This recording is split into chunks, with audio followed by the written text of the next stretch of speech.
she'll be pleased with us? She's gotta be. We pulled it off. Yeah, and everything went so perfect. Not quite.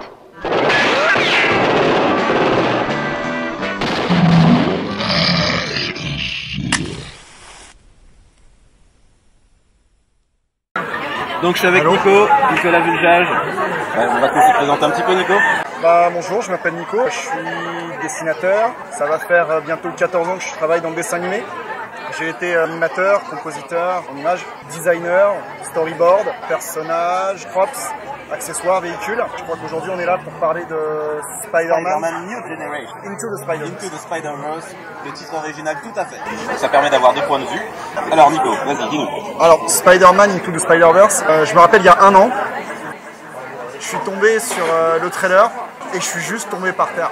C'est-à-dire j'ai dû me le passer 10 ou 15 fois au boulot, quoi. Il y avait déjà quelque chose de graphique qui était assez saisissant. Ils ont osé une direction artistique qui fait très court-métrage, qui sort tellement de ce qu'on voit en général. C'est-à-dire pour tout ce qui est film d'animation, là aujourd'hui tout le monde a en tête Illumination McGuff avec les Mignons, on a tous du Pixar dans la tête avec Toy Story, on a tous du Dragon de chez DreamWorks. On met les images les unes à côté des autres, on sent qu'il y a vraiment quelque chose de commun, une empreinte qui est assez similaire sur plein de choses. Les Spider-Man Into the Spider-Verse propose dès le début une direction artistique qui ose casser tous ces codes. C'est-à-dire on est déjà sur une image d'animation qui n'est pas hyper fluide, on est sur une image qui fait penser à de la stop motion. Il y a l'animation en pâte à modeler, il y a déjà plein de séries 3D qui le font. En film d'animation ça se voyait moins, ce qui permet aussi d'avoir des posings qui soient beaucoup plus comics et qui fassent moins de bizarre à l'écran. Elle a osé des trames régulièrement comiques, des petites cases, changements d'image. En plein milieu d'animation, on se retrouve dans un truc complètement 2D.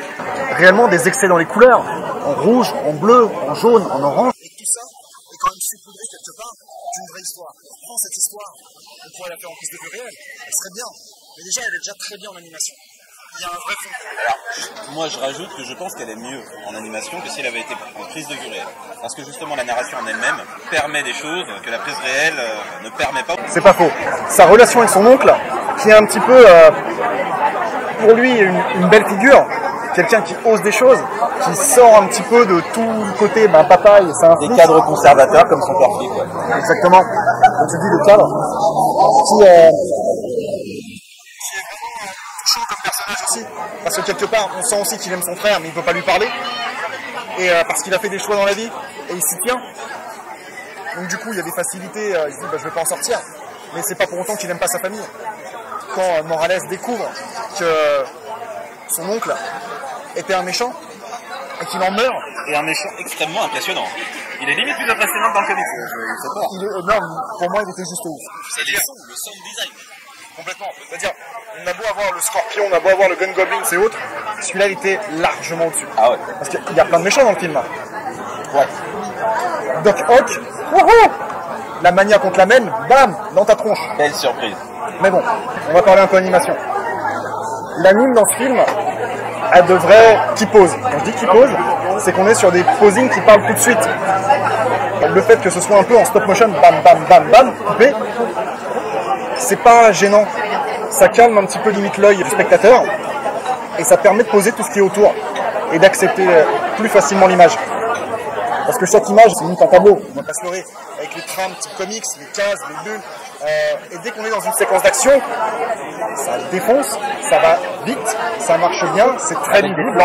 Et aussi composé que dans un comics. Qu'est-ce qu'on aime dans un comics quand ça marche, quand ça cogne? C'est qu'on comprend tout de suite ce qui se déroule. Donc du coup là, on a beau avoir de l'animation derrière qui peut vous expliquer ce qui se passe, vous ratez une seconde, vous n'avez rien raté de l'action. Et on peut sur cette direction artistique. Ce que j'ai adoré, c'est l'énergie. Quand je parle d'énergie, l'énergie des personnages, elle est géniale, mais il y a aussi toute cette énergie de la machine, qui est retransformée. Kirby Knuckles.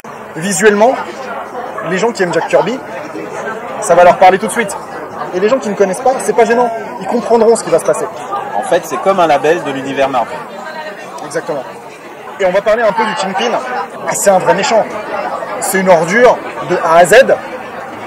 Visuellement, il est monstrueux par rapport à tout le monde. Inspiration de Bill Sienkiewicz. Pour revenir vraiment sur ce perso, on sent le pouvoir qu'il a.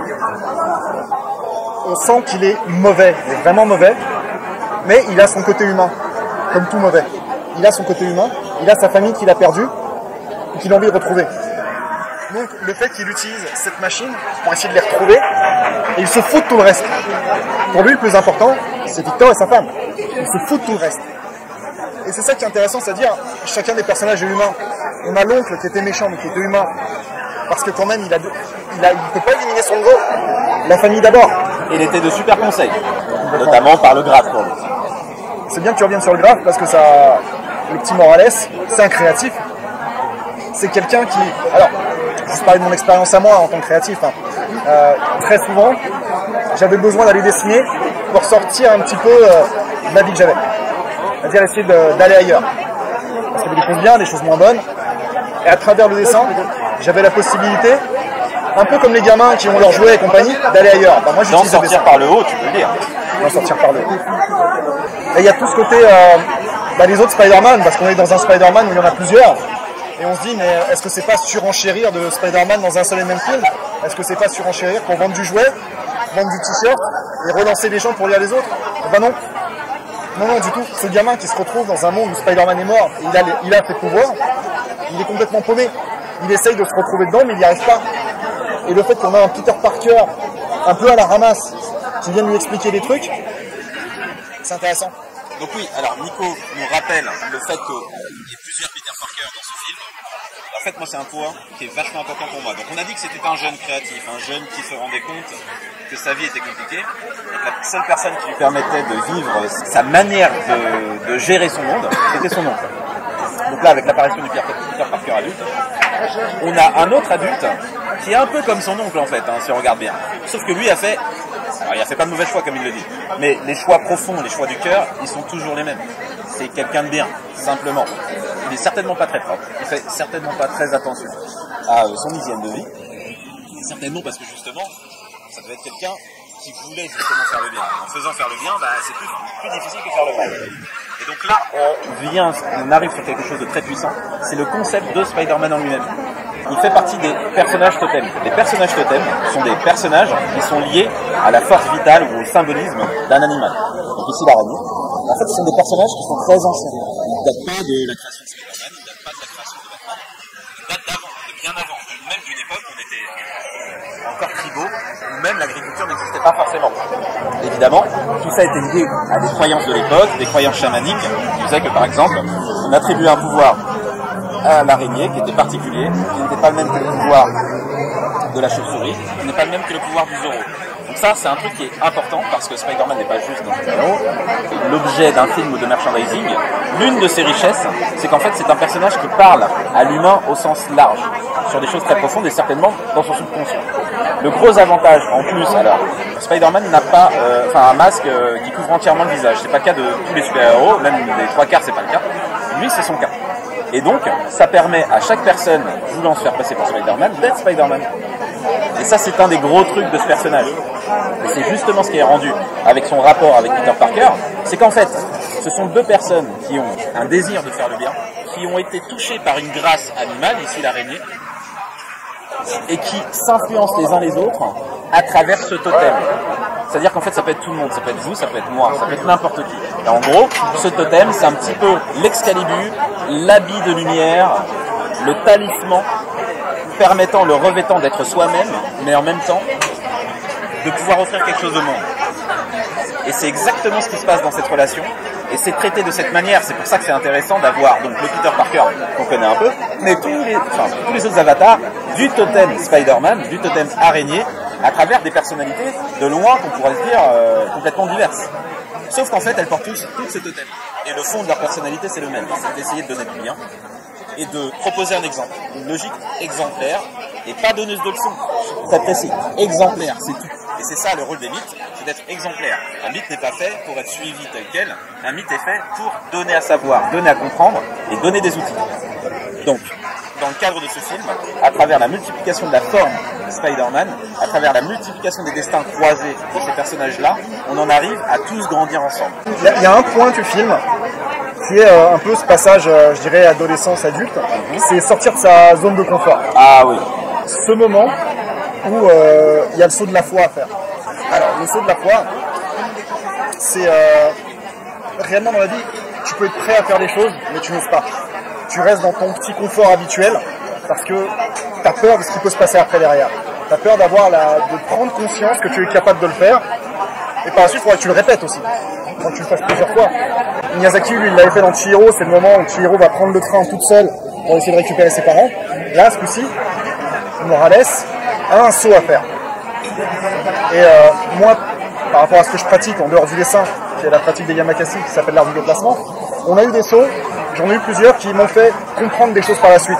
J'ai réussi à le faire, je suis capable physiquement de le faire, je peux aller plus loin, et c'est quelque chose que j'ai acquis. On ne peut pas me l'enlever. Je peux voir autre chose. Là, le personnage, il fait son saut, il y a des choses qui se passent bien, qui se passent moins bien. Au dernier moment, on voit des petits bouts de verre qui sont cassés. Ça signifie que son pouvoir pour essayer de se rattraper est revenu.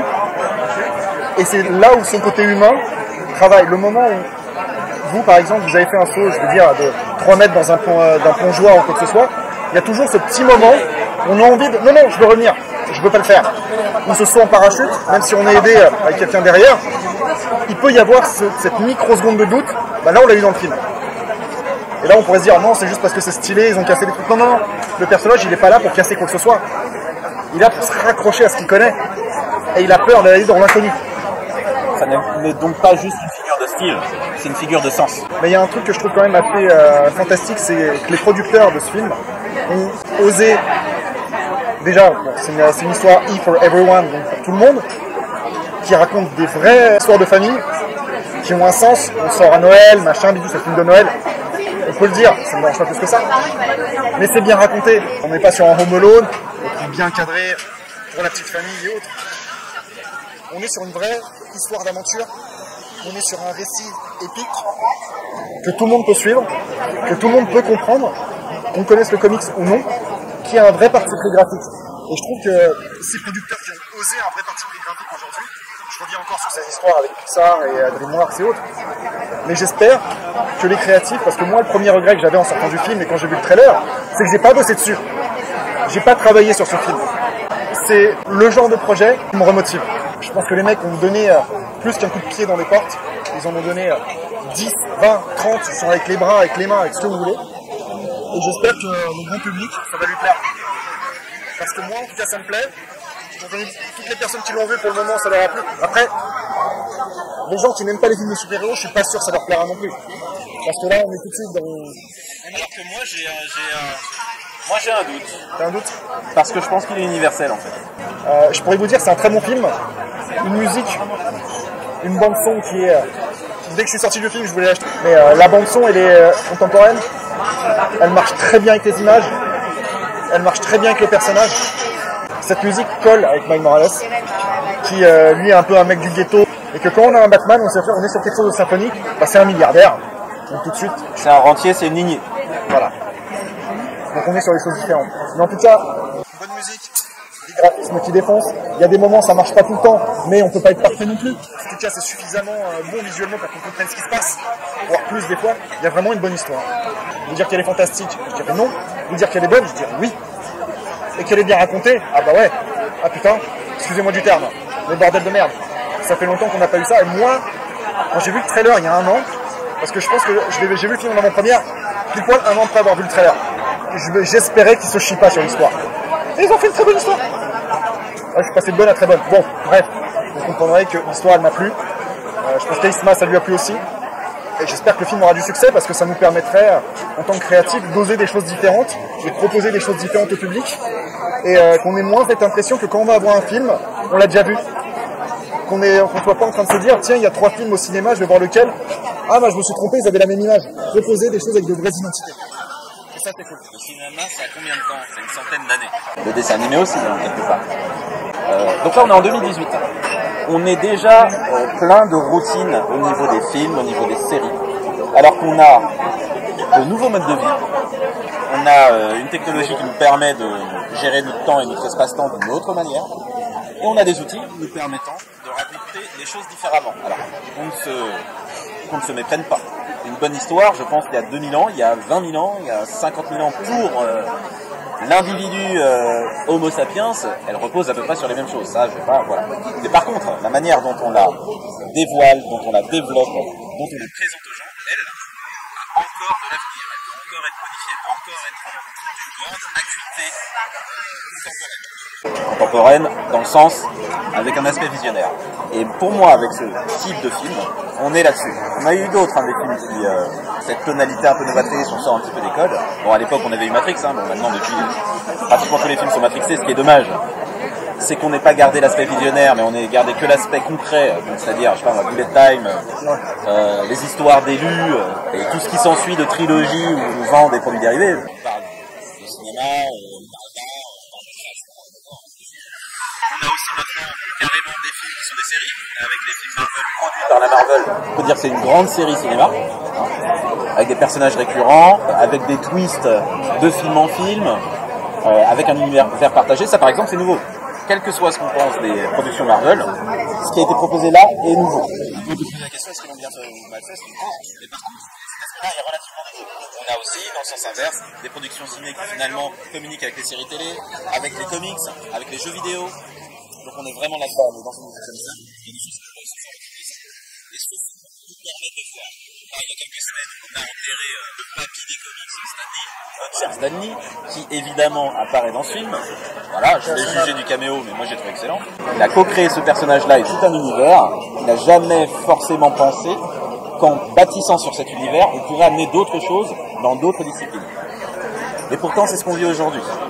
Ce qui est quand même assez rare, ça a déjà existé, mais ça veut dire qu'à un moment, il cristallise une vérité. Ce qui est intéressant, c'est l'énergie, la vision et le partage que ça a permis. Et ça, c'est excessivement rare. Et ça, on est tous co-responsables, co-créateurs de ces nouvelles possibilités qui arrivent demain. Vous, nous, tous, d'accord? Et le boulot d'un créatif, moi c'est comme ça que je le considère, c'est effectivement d'avoir un peu d'avance, mais pas non plus en avoir trop, parce que pour moi c'est important d'être connecté avec sa réalité. Et pour ça, il faut savoir être en avance, mais en même temps parler aux gens, parce qu'encore une fois, on est tous sur la même terre. Et ce film montre énormément de choses de ce type. Il parle de dimensions parallèles, donc on peut le prendre au premier degré et juste se dire « Ah non, il y a plein de dimensions, c'est cool, c'est fun », ou on peut le prendre de manière métaphorique. Et donc oui, nous sommes tous dans des dimensions parallèles, parce qu'on a tous une histoire différente, parce qu'on a tous une éducation différente. Et malgré tout, l'ensemble de ce qu'on peut vivre, seuls les humains peuvent l'appréhender de la même manière. Et voilà, avec ce type de film, on est vraiment en face de quelque chose que nous, créatifs, on doit penser vraiment positivement. Je terminerai là-dessus en parlant pour moi des manques justement des productions Marvel, en comparaison évidemment. Le super-héros, c'est du conte. C'est du conte moderne, c'est de la mythologie moderne. L'apanage de la mythologie du conte, c'est qu'à la fois ça donne des messages moraux, mais aussi ça permet un lien, un ciment sociétal pour pouvoir communiquer. Et l'un des problèmes de nos sociétés en général, c'est l'incommunicabilité. Avec ce type de personnage, on peut la vivre.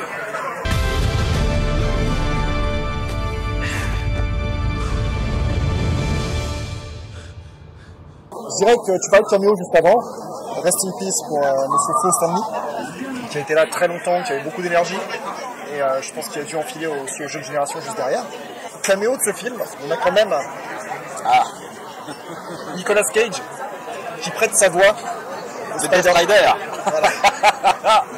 Ghost Rider, mais notamment là, sur ce coup-ci, il nous fait du Spider-Man Black and White. Et 2018 est quand même une belle année pour lui, je pense. Teen Titans Go to the Movie, où là il joue Superman, qu'il devait jouer pour le Superman de Tim Burton à l'époque. Voilà. Donc du coup, il a joué avec son fils Kal-El, qui a joué le jeune Superman dans le film. Voilà. Donc Teen Titans Go, si vous aimez la série télé, regardez le film. C'est la série Puissance 1000 en fait.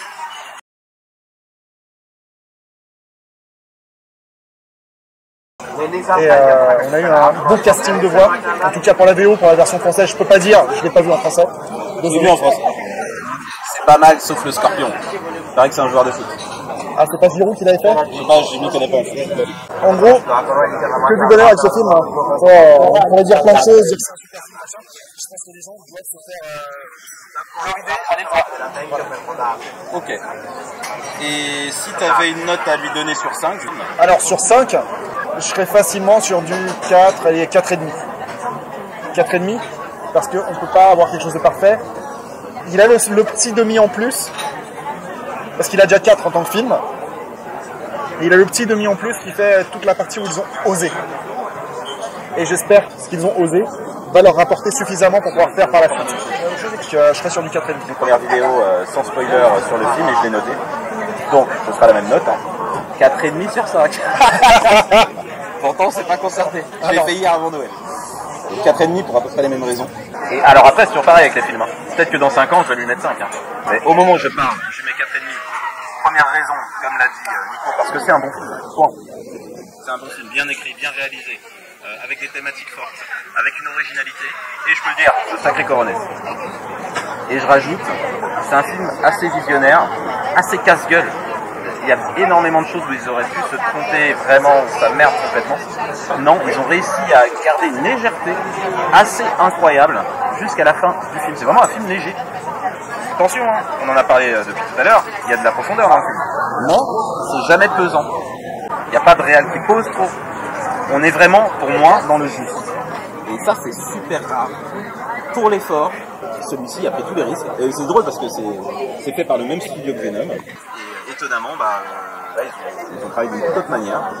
Et pour l'effort, ouais, le demi en plus, sans aucun problème. Voilà, donc 4,5 pour moi aussi. Gotta be, we pulled it off. Yeah, and everything went so perfect. Not quite.